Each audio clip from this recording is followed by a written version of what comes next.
Lewisham's a very ancient community indeed. Certainly in the Anglo-Saxon period, Catford is changing. Catford has a great future. What fascinates me about the building is not only that it's still here, but that it's almost invisible. Well, my relationship with the Catford Constitutional Club was from about 4 or 5 years ago when I got some funding to start up a film club in the area. What we see behind us here is the Victorian extension to the building, but the old part of Elmwood is behind us, and you can see from Thomas Lane, but also from the car park by Tesco's. It's still here.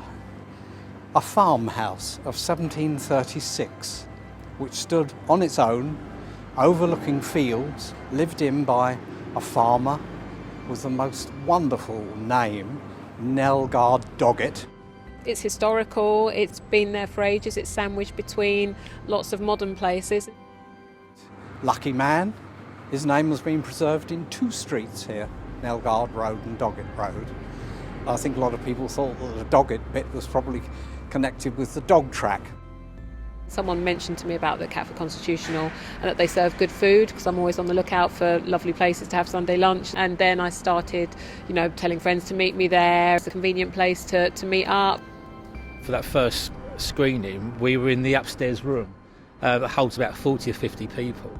Then we soon discovered that we were outgrowing that space, so we moved the screenings to the main bar area. Within a year, we were attracting up to about 230 people. We ended up coming back every month, and we did that for 4 or 5 years.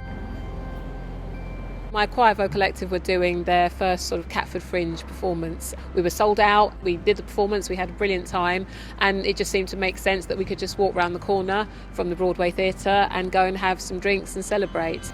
The Catford Constitutional was the perfect place to go and do that. It was the summertime, we went straight outside, and it was just a really great night. It's all very sort of shabby chic. It was a very special place, there was no other place like it. It was great fun. It kind of added to the whole feel of the people that were coming along to drink there.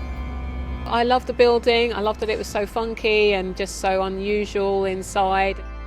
We would love to come back to this place because this was our spiritual home for 4 or 5 years. We've not found another place like it. I suppose it depends on community need, really, to try and establish what would be popular and what would be sustainable on this site.